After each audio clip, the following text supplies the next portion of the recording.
Let's have some energy!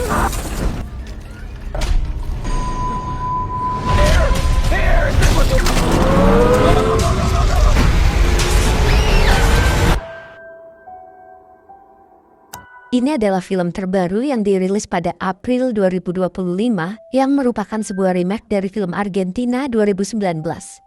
Tapi kali ini akan jauh lebih brutal, jauh lebih memikat dari film sebelumnya. Langsung aja, mari kita mulai. Berlatar di sebuah kota Vancouver, Kanada, kita diperkenalkan dengan seorang pria bernama Eddie yang sedang memperbaiki mobilnya di sebuah bengkel. Saat perbaikan udah selesai, uang yang dibawa Eddie tak cukup buat membayar total tagihan bengkel. Terlihat Eddie yang mencoba bernegosiasi agar si pemilik bengkel mengizinkan Eddie membawa mobilnya karena Eddie harus menjemput anaknya di sekolah. Namun si pemilik bengkel nggak peduli, aturan tetap aturan. Mobil nggak bisa dibawa sebelum pembayarannya lunas. Goddamn money, you owe me. Get the fuck out of my face. Never prioritize her. I'll grab when I'm done here, okay? She's literally sitting out there waiting for you. Setelah dari bengkel itu, Eddie pergi menelpon beberapa temannya dan mencoba meminjam uang. Namun karena tak ada satupun teman yang memberikan pinjaman, akhirnya Eddie mencoba menggunakan sisa uangnya untuk membeli beberapa tiket lotre dengan harapan uang itu dapat berlipat ganda. Tapi alhasil boncos semua. Merasa buntu, kebiasaan buruk Eddie mulai muncul. Eddie mencoba membuka beberapa pintu mobil yang terparkir. Bukan untuk mencuri mobilnya, tapi mencuri barang-barang yang di dalam untuk dijual. Mobil pertama, kedua, ketiga tak ada yang bisa dimasuki. Hingga pada saat Eddie berjalan ke sebuah tempat parkir umum, dia melihat mobil hitam lalu mencoba membuka pintunya.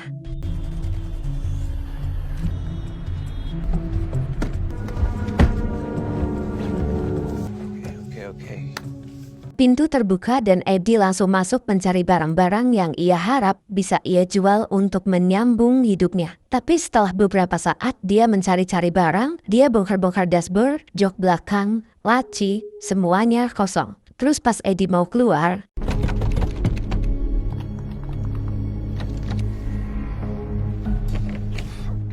semua pintu terkunci otomatis. Sedikit demi sedikit kepanikan muncul dalam diri Eddie. Usaha membuka pintu dengan paksa pun ia lakukan. Oh, sebelum kita lanjutkan videonya, aku mau nonton film dulu sebentar. Tunggu ya.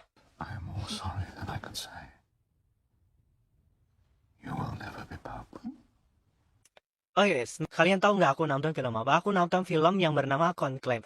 Nah, film Conclave ini tuh membahas pergantian kepemimpinan dari Paus. Nah, buat kalian yang penasaran aku nonton film ini di mana, aku nonton film ini di aplikasi Loklok. Kenapa aku pilih aplikasi Loklok? Karena di aplikasi Loklok menyediakan ribuan film yang bisa kita tonton. Dan di aplikasi Loklok ini kualitasnya sangat SD, jadi kita tuh sangat nyaman untuk nonton di aplikasi Loklok ini ya. Juga tersedia banyak genre. Nah, pertama ada short, ada K-drama, ada TV barat, ada film juga, ada anime, ada horor, dan juga ada idol. Nah, buat kalian, kalau misalkan bosan nonton di HP, bisa kalian nonton di laptop kalian ataupun di televisi kalian. Kalau kalian penasaran dengan film Conclave, langsung aja klik link yang ada di pin komentar, oke?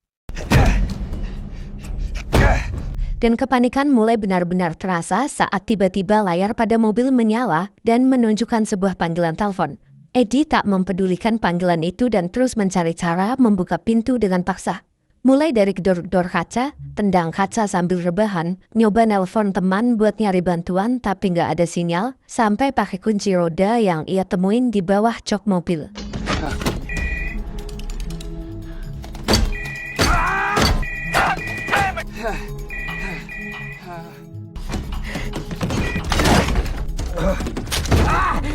Fuck!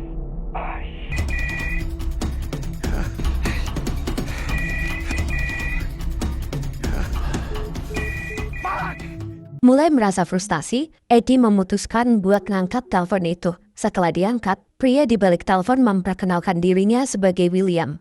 William menceritakan ini sudah ke-6 kalinya mobilnya dibobol dan mengancam akan memberi hukuman dengan seadil-adilnya bagi siapa saja yang melakukan kejahatan. Eddie masih nampak cuek karena belum menyadari bahwa dia berada di dalam mobil yang akan sangat mencekam. Akhirnya karena malas dengerin omongan William yang berlebihan, Eddie pun memutuskan untuk melakukan hal ini.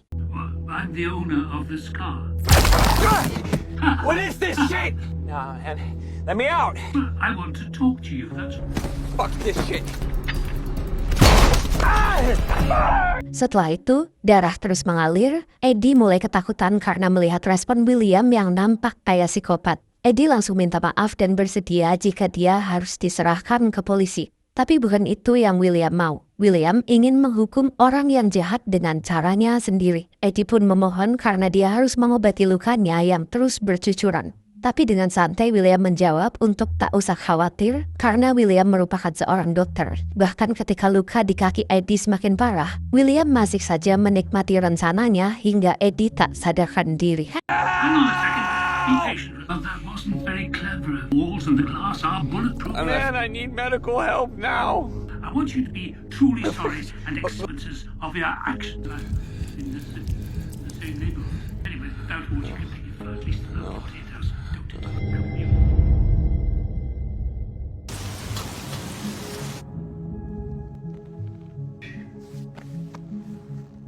Kini Eddie tiba-tiba tersadar di malam hari dengan luka tangan dan kaki yang sudah diperban. Terlihat Eddie mulai mengalami dehidrasi dan kelaparan. Tapi disinilah permainan sadis William mulai terlihat. William dengan sengaja mengganti layar iklan di parkiran, menampilkan sebuah gambar burger menggoda seolah-olah untuk menambah penderitaan Eddie yang tengah merasakan lapar yang luar biasa. Singkat cerita, kini hari kedua tiba, di mana ini sudah hari Sabtu. Eddie masih terlihat santai karena dia nggak pernah kepikiran sama sekali akan sekejam apa William meniksanya dan masih berpikir bahwa William akan melepaskannya. Saat Eddie meminta makanan, William menjelaskan dengan pengetahuannya sebagai dokter bahwa manusia akan sanggup bertahan hidup tanpa makan dan minum lebih dari 48 jam. Di sini William nampak sudah memperhitungkan agar Eddie merasakan sakit tapi tidak sampai meninggal. Di telepon, William terus ngajak Eddie ngobrol dengan pembahasan keadilan hukum. Tapi di sini Eddie masih meresponnya dengan sedikit kasar. Give me food and water. Emma's favorite restaurant. It was a perfect day. I need food and water now, motherfucker. Here we go. Yeah. Karena mengeluarkan sikap kasar, Eddie langsung diberi hukuman dengan sebuah musik yang mengganggu dan AC mobil yang dinyalakan penuh. Bahkan sampai malam harinya terlihat AC itu masih belum dimatikan hingga akhirnya Eddie mulai tunduk dan meminta maaf.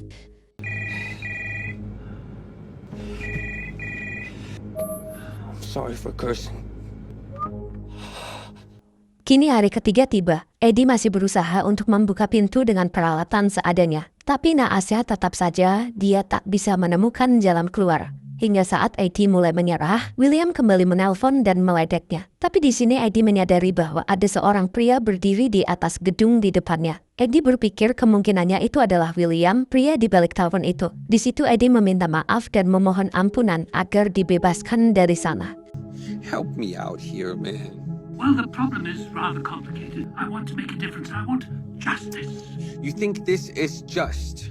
Nampak William punya pandangan soal keadilan yang berbeda. William menganggap penjara tak akan cukup untuk memberikan keadilan. Baginya sistem penjara yang ada sekarang tidaklah cukup. Di sini Eddie pun heran kenapa dengan masalah sekecil ini, William harus bertindak seperti ini. William menjawab ini bukan masalah kecil dan langsung membuat peraturan. William meminta Eddie agar memberikan nomor jaminan sosial untuk mencari tahu apakah Eddie mempunyai catatan kejahatan sebelum ini. Jika ternyata Eddie baru pertama kali melakukan ini, maka William berjanji akan melepaskannya. Namun jika setelah dicek kok Eddie mempunyai catatan kejahatan, maka Eddie harus tetap ada di dalam sana dan harus bersedia menyerahkan 4 jarinya untuk dipotong. If this is your first offense, I'll let you go. But if you're a repeat offender, as I suspect, then I will cut off 4 of your fingers. You're serious? Well, think carefully. This is a one-time offer, but I give you my word. That's not justice. Nampak Eddie yang menolak tawaran dari William. Di sini William berperilaku layaknya Tuhan. Bagi William, hidup ini sangat mudah. Bahkan di kitab suci sudah dijelaskan kalau mencuri itu dilarang. Dan harusnya itu adalah perintah tertulis yang sangat mudah buat dijalankan manusia.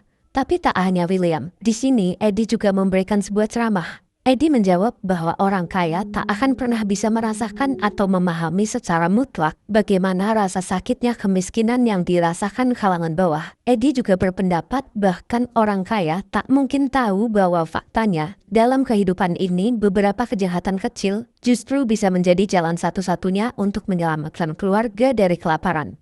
Karena Eddie menceramahi William, akhirnya William pun kembali menghukumnya dengan menyalakan pemanas ruangan di mobil itu.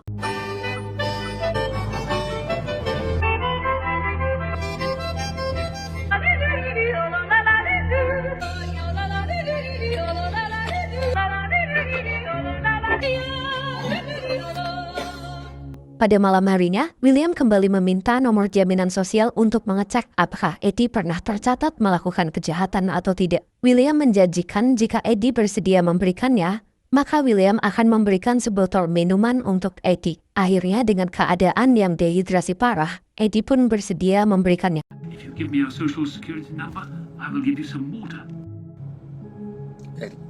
Eddie Barish. 173-6787. Yeah, and that water. I hid the water bottle under the passenger seat of your ward.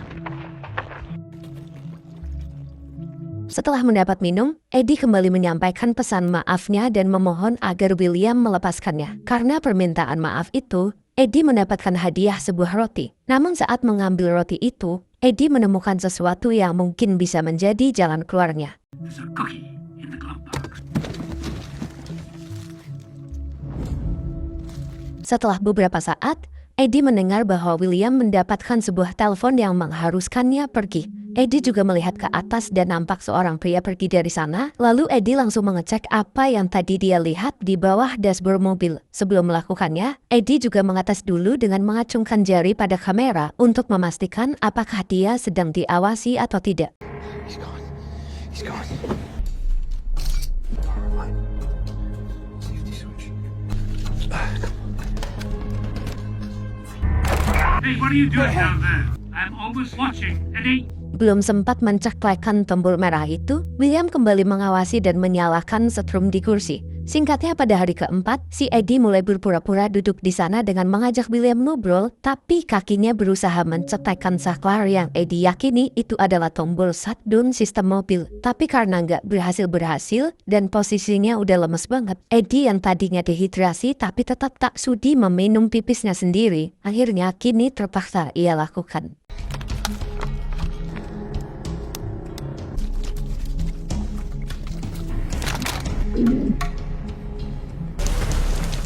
Pada malam harinya, Eddie yang gabut dan lemes banget iseng-iseng mencatin tombol start di mobil itu. Nggak taunya mobil itu bisa nyala, bahkan bisa dikendalikan layaknya mobil biasa. Eddie pun langsung berpikir membawa mobil itu ke kantor polisi agar polisi mencurigainya.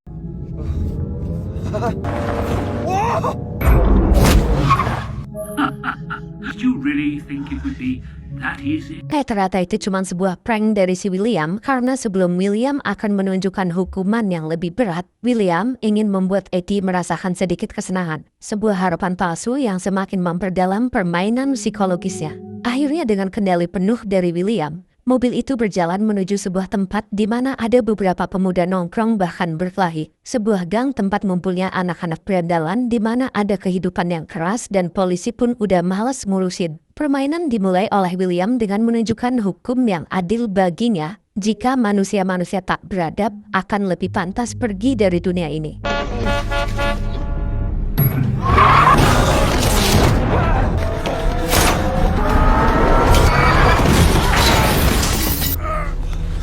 Di sini tersisa satu berandalan yang terpepet. Permainan kembali dilakukan. William berjanji jika berandalan itu bisa berdiri dengan tegak dan berjalan, maka William akan melepaskan Eddie. Here's the deal. If he can stand up, I'll let you out of the car. Stand up all the way.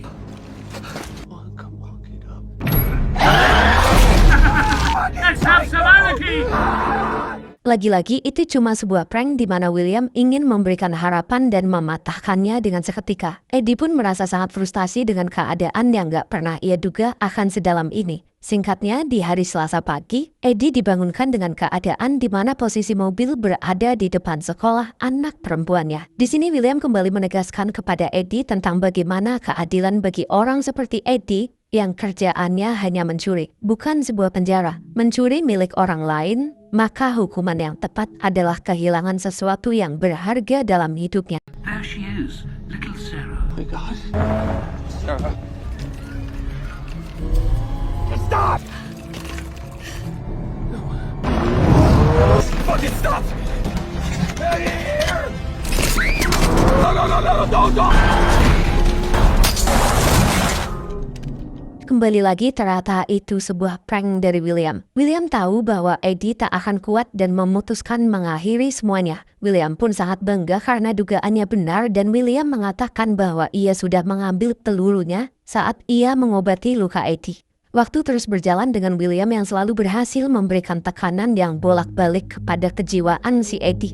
Tapi si Eddie juga nggak bodoh-bodoh banget. Dari pengamatannya, William adalah psycho yang parah. Eddie berpikir kalau Eddie mencopot kamera, bisa dipastikan keadaan akan berubah dan mungkin saja ada kesempatan. Akhirnya pada malam harinya, Eddie yang udah berpikir bodoh amat langsung ngamuk-ngamuk mencabut paksa kamera-kamera yang ada di dalam mobil itu. What are you doing, Eddie? Stop! Stop, Eddie! What are you stop? Shut up, fucking dog! Mungkin mencabut kamera adalah sebuah keputusan yang salah. Setelah dia mencabut semua kamera, mobil kini bergerak yang nampaknya menuju sebuah lokasi terpencil. Di tengah perjalanan, Eddie mengirimkan sebuah voice note kepada anaknya untuk mengungkapkan kerinduan terdalam seorang ayah yang tahu waktunya mungkin tak lama lagi. Ternyata mobil itu menuju sebuah tempat di mana kita diperlihatkan sosok William, pria di balik semua ini. Karena kameranya telah dirusak, William merasa kurang bisa menikmati adegan-adegan yang ia susun, hingga William memutuskan untuk membawa Eddie bertemu dengannya. Terlihat William meminta agar lebih baik Eddie menjaga sikapnya. Hello, Eddie. I'm William. You motherfucker! You gonna behave? Zip tie your wrists. Akhirnya karena disetrum terus-terusan, Eddie menurut dan mengikat pergelangan tangannya ke sebuah besi di bawah jok agar dirinya tak bisa bergerak saat nanti William masuk. Dengan keadaan Eddie yang sudah terikat, kini William masuk dan menuju ke sebuah tempat yang akan menjadi tempat terakhir si Eddie. Eddie juga melihat beberapa perkakas kerja ciri khas psikopat di jok belakang.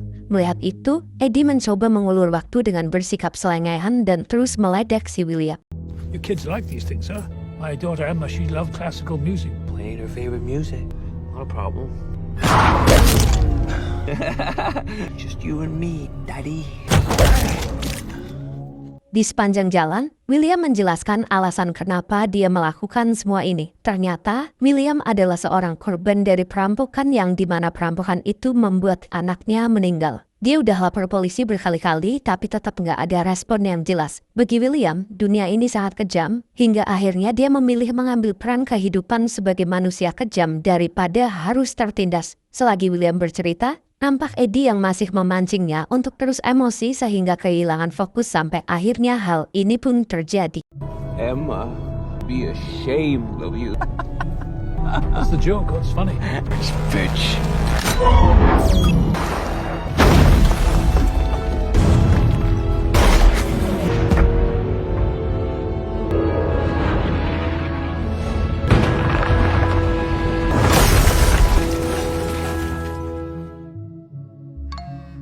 Setelah sadar, nampak Eddie yang mencoba melepas ikatannya dan langsung meluapkan seluruh amarahnya.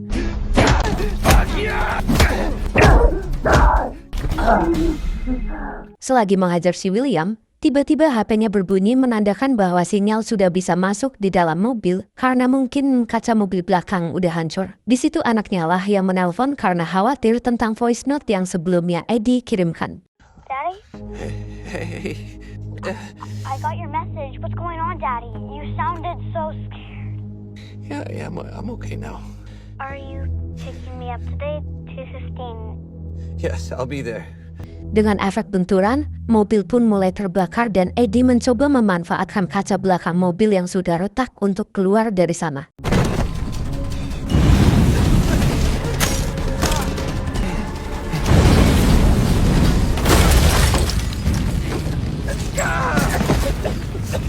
Eddie pun keluar dengan meninggalkan William yang hidup tapi tak berdaya.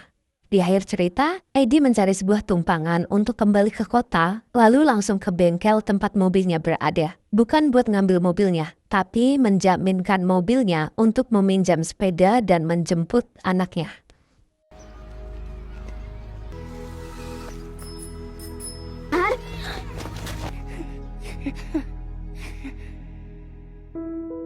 Film Pun selesai. Dengan film yang mengangkat bagaimana manusia menuntut keadilan. Dari sini kita belajar bahwa sesuatu yang tak terasa adil bagi manusia bisa jadi adalah sebuah jalan untuk menemukan kebijaksanaan, seperti yang tertulis di dalam Al-Quran. Pada hari itu setiap jiwa akan mendapat balasan terhadap apa yang telah ia kerjakan, dan mereka tidak akan disolimi. Quran Surat Al-Zalzalah ayat 7. Ayat ini mengingatkan kita bahwa dunia dengan segala ketidakadilannya bukanlah tempat di mana keadilan sejati dapat ditemukan. Dunia ini hanyalah arena persiapan, tempat kita untuk memahami bahwa hanya di hadapan Tuhanlah segala sesuatu akan mencapai kesempurnaannya. Sekian dari saya, atas segala kekurangannya saya mohon maaf.